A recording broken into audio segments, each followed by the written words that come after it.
칸트 5번째 강의입니다. 자, 우리가 지난 시간에 국가법에 관련된 얘기 있고, 지금 이 책에서 국가법에 관련된 얘기 있고, 그 다음에 이제 2절에 가면 국제법이라는 챕터가 나와요. 이 국제법에 관련된 얘기는 어떻게 되냐면, 넘버링 54, 페이지 309페이지에 보면, 서로 이웃에 있는 국가들은 그 상태로부터 벗어나야 할 책무가 있다. 이렇게 얘기하고, 그래서 근원적인 사회 이념에 따라 하나의 국제연맹이 필요한데 그것은 서로 타국의 국내 불화에 개입하기 위한 것이 아니라 외부의 공격에 대한 방위를 위한 것이다. 그럼에도 이 결합체는 주권적 권력이 아니라 단지 동료관계, 연방관계를 함유해야 한다. 이 연맹체는 언제든지 해체될 수 있고 그러니까 때때로 갱신되어야 된다. 이 부분이 논쟁거리가 되는 부분이에요. 이 부분이. 뭐냐면 처음에는 위에서 사회 개념의 이념에 따라서라 그랬어요. 그러면 국가를 만들 때 야만 상태에서 법적인 시민 상태로 올 때라고 하는 게 뭐예요? 모든 국민이 합의를 하고 법적인 상태에 모든 국민이 종속돼서 어떻게 보면 법적인 권위에 종속되는 거 아니에요. 그런데 사회 상태의 이념에 따라 국가 간의 관계도 그렇게 만들어져 된다고 얘기를 하면서 그렇게 만들어진 국제연맹은 뭐라고 해요? 동료관계래잖아요. 동료관계. 그래서 해체될 수도 있고 때때로 갱신되어야 된다는 거예요. 그래서 이제 여기서 칸트가 얘기하는 국제관계라고 하는 게 뭐냐?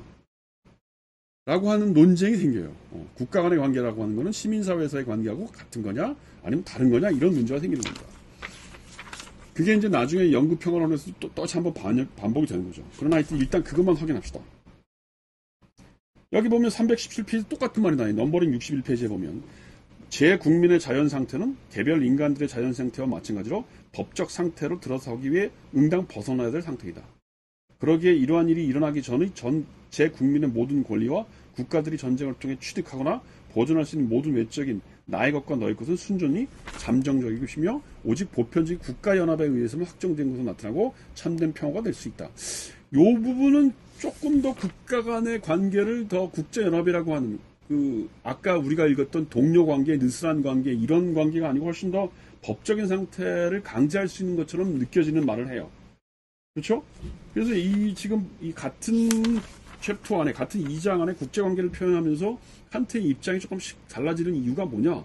그게 이제 학자들 사이에서 논쟁거리고 우리가 공부하면서 그걸 좀 해결해야 될 부분이라는 겁니다. 그리고 여기 지금 318페이지에 보면 평화를 유지하기 위한 몇몇 국가들의 연합을 사람들은 상설 제국회의라고 부를 수 있으며 이에 동참하는 것은 인접국가들이 각각의 재량에 맡겨져 있다. 여긴 또 다르게 또 상설 국제회의가 국제연합이라고 얘기하는데 거기에 들어가고 안 들어가고는 뭐 국가가 알아서 할 일이다. 그러면 다시 이제 느슨한 동료관계 국가처럼 돼버리는 거죠. 자, 그 다음에 이제 3절의 세계시민법. 세계시민법이라는 건 뭐예요? 어느 일방이 모든 타방에게 서로 교류할 것을 자청하는 전반적인 관계 안에 서 있으며 그들은 이러한 교류를 시도할 권리를 가지고 있다. 국가 간에 그러한 시도를 한다 해서 외국인이 그를 적으로 대할 권리를 가지게 되는 것은 아니일터 이 권리와 법이 가능한 교류의 일정한 보편적인 법칙에서의 관점에서 제국민의 가능한 통합시에 관한 것이 한해서 이 권리와 법은 세계시민법이라고 부를 것이다. 세계시민법이라는 건 어떻게 보면 국가와 국가가 통합된 상태 정도의 수준을 얘기하는 거겠죠. 그래서 여기서 보면 뭐 인접 거주 지민에 대한 얘기, 그다음 선점에 관련된 얘기 뭐 이런데 여기는 비교적 얘기가 굉장히 짤막하게 끝이 나고 있어요. 그래서 이제 그걸 끝나는 건데 내 생각에는 요걸로 부족해서 조금만 더 한다 그러면 이제 이걸 봐야 돼. 이 소위 이 영국 평화론이라고 하는 것이 어떻게 보면 이 법 이론에서의 국제법 관련된 혹은 세계 시민법에 관련된 얘기를 조금 더 자세히 하고 있는 건데. 여기 책에 보면 1절에서 국가들 사이의 영원한 평화를 위한 예비 조항이라고 하는 게 있고요. 그래서 여기 뭐 첫 번째 장래 전쟁 소재를 암암리에 보유한 채로 체결한 어떤 조약도 평화 조약으로 간주해서는 안 된다. 이런 말이 나와 있고. 그 다음에 두 번째는 어떠한 독립국가도 다른 어떤 국가에 의해 상속 교환 매매 증여를 통해 취득될 수 있어서는 안 된다. 국가라고 하는 것에 대한 얘기. 그 다음 3절은 상비군은 점차 완전히 폐지되어야 된다. 그렇죠? 3번이 그렇고 4번은 대외적인 국가 분규와 관련하여 어떠한 국가 부채도 져서는 안 된다. 5번은 어떠한 국가도 다른 국가의 체제와 통치에 폭력으로 간섭해서는 안 된다. 뭐 이런 게 이제 주권이라든가 뭐 불가침조약 이런 거죠. 그 다음에 이제 확정조약이라는 게 있어요. 2절의 확정조약. 국가들 사이 영원한 평화를 위한 확정조약. 여기서 이제 중요한 문제가 나타나죠. 첫 번째 일정의 일절 확정 조항이 뭐냐면 각 국가에서 시민적 체제는 공화정이 된다 라는 말을 나와요. 이 공화정이라고 하는 것이 뭐냐? 이 공화정이라고 하는 게 지금 거기서 보면 유일한 공동의 법칙 수립에 대한 의존성, 국가 시민의 평등, 뭐 이런 얘기를 하면서 이것이 영원한 평화로 이끌 수 있는 이런 체제하는 것이다. 이렇게 얘기를 하고 있는데 이 부분은 사실은 우리가 법이론, 공법이론에서 국가절에서 본 것처럼 그 입헌군주제를 포함하고 있는 겁니다. 그 공화정까지도 포함하고 있는 거야. 그 다음에 이제 대의적 형태냐 이런 것까지도 포함하고 있는 겁니다. 그건 가능해요. 그런데 이제 제2확정조약이 논쟁거리가 되는 겁니다. 여기 보면 국제법은 자유로운 국가들의 연방제에 기초해야 된다. 국내 정치가 공화정에 기반해야 된다는 것과 국제법이 연방제에 기초해야 된다는 것과 어떤 게 더 중요하자는 겁니다. 그래서 미국의 국제정치 이론하는 사람들 중에 이제 민주평화론이라고 하는 얘기를 한 20년 전에 한 사람들이 있어요. 그래서 우리나라에 이제 국제정치 하시는 분들 미국에 꼭 갔다 와서 그걸 배워가지고 와서 뭐 우리나라 이렇게 논문 찾으면 국제정치 이쪽에 논문을 찾으면 민주평화론 이렇게 찾으면 뭐가 나와요. 그러니까 그 민주평화론이 뭐냐면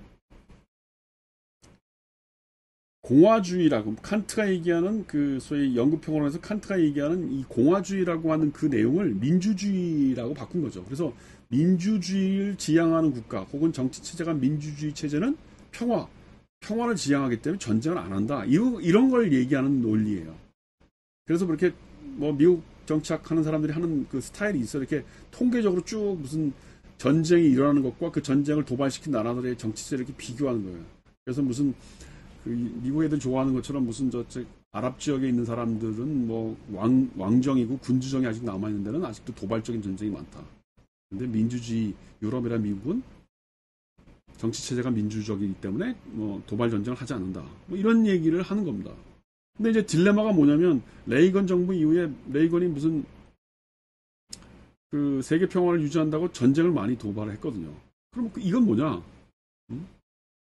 미국이 민주주의 국가인데 전쟁 안 한다고 하면서 왜 이렇게 전쟁을 많이 했느냐? 근데 그때 또 나오는 게 미국이 저지른 건 도발 전쟁이 아니고 방어 전쟁이고 평화를 위한 전쟁이기 때문에 그건 진정한 의미의 전쟁이 아니다. 뭐 제가 보기엔 참 하나만 하는 소리를 하고 있는데 이제 그게 이 칸트 영구 평화론의 1절과 관련된 부분이고 그다음에 이제 그거와 반대편에 있는 사람은 이 국제 연방주의에 대한 얘기를 많이 하는 거죠. 국제주의 평화가 이루어지려면 연방주의가 돼야 된다. 그래서 칸트 진정한 입장은 국내 정치가 민주주의가 되는 거냐 아니면 국제주의가 연방주의처럼 어떤 평화적인 협력 체제가 이루어지는 거냐. 그래서 그 칸트를 어디를 볼 거에 따라서 전반 1절의 문제를 강조하는 사람은 민주평화론으로 가고 그 다음에 이제 이 연방주의를 강조하는 사람들은 뭐 새로운 형태의 어떤 평화 이론으로 가는 거죠.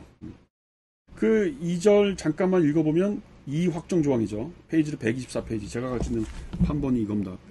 보면 국가로서의 민족들도 개별적인 인간들과 마찬가지로 판정될 수 있으니 자연 상태에서는 그들이 서로 곁에 있다는 것만으로도 이미 서로를 침해하는 것이며 그들 각자가 자기의 안전을 위해 타자에게 자신과 함께 시민적 헌정체제와 비슷한 체제에 들어갈 것을 요구할 수 있고 요구해야만 하며 이러한 체제에서만 각자에게는 자기의 권리가 보장될 수 있는 것이다. 이러한 것이 곧 국제연맹인데 그럼에도 이것이 꼭 국제국가여야 하는 것은 아니겠다. 뭐 그래서 여기 상위자 하위자에 대한 얘기도 나오고 국제연맹이 이루어져야 된다는 겁니다. 이 얘기는 뭐냐면 뭐 돈이 많은 나라 아니면 뭐 사이즈가 큰 나라 국가 권력이 많은 나라 이런 걸 다 떠나서 똑같은 입법적 조치 안에 들어오고 그것을 보편적 입법자에 의해서 규제할 수 있는 권력을 뭐 상위의 권력을 가진 어떤 연맹 그것이 국제연합이죠. 그것들이 그 통치할 수 있게끔 하라 뭐 그런 얘기입니다. 그래서 이게 평화연맹을 만들라는 얘기도 여기 뒤에 나오고 국제국가 국제기구를 통한 국제국가라 뭐 이런 것들을 좀 만들라는 얘기가 나오는데 그래서 하나의 세계공화국이라는 적적인 이념 대신에 오직 전쟁을 방지하면서 지속적으로 계속 확장해가는 연맹이라는 그런 것들을 만들어라. 132페이지. 뭐 그런 얘기를 하고 있습니다. 그러니까 나는 이걸 잘 모르겠어요. 이게 어떤 건지. 그러나 하여튼 미국에서는 그 민주평화론이라는 얘기를 통해서 이 부분들을 굉장히 강조하고 있죠. 그 정도 합시다. 그 다음에 이제 확정조약 3에 보면 세계시민법은 보편적 우호 조건들에 국한되어야 한다. 그러면서 이 우호, 우대라는 것은 외국인이 어떤 타국의 영토에 도착했다고 해서 이 국가에 의해 적대적으로 취급되지 않을 외국인의 권리를 의미한다. 그러니까 우호라는 말을 쓰기도 하고, 이제 요즘은 그걸 환대라고 쓰는데, 그러니까 외국인 난민들이 와서 신청을 받아줘야 된다는 거예요. 칸트의 논리를 의하면. 그래야 평화 유지가 된다는 겁니다. 그래서 여기 보면 마지막에 그 제2 추가 조약, 영원한 평화를 위한 비밀 조항에서 보면 전쟁을 위한 무장한 국가들은 공적인 평화를 가능하게 하는 조건들에 관한 철학적인 준칙들을 충고로 받아들여야 된다. 뭐 이런 말들이 나와요. 그래서 무기 체계 다 없애고 그래야만 전쟁이 없는 평화가 이루어질 수 있다. 그런 말을 나오고 160페이지에 보면 도덕 정치가와 정치적 도덕가를 구분하면서 평화를 위해서 뭐 국익을 위해서 어쩌고저쩌고 이런 얘기하는 사람은 정치적 도덕가인데 도덕적 정치가가 나와야 된다는 거예요. 진정한 의미에서 자국의 권리를 포기할 수 있으면서도 그 평화를 위해서 일을 할 수 있는 사람, 이렇게 정치를 나눈다는 겁니다. 그래서 이 영원한 평화와 법이론에 관련된 얘기는 사실은 접목시켜서 같이 봐야 된다. 뭐 그런 정도로 해서 오늘 강의를 끝내겠습니다.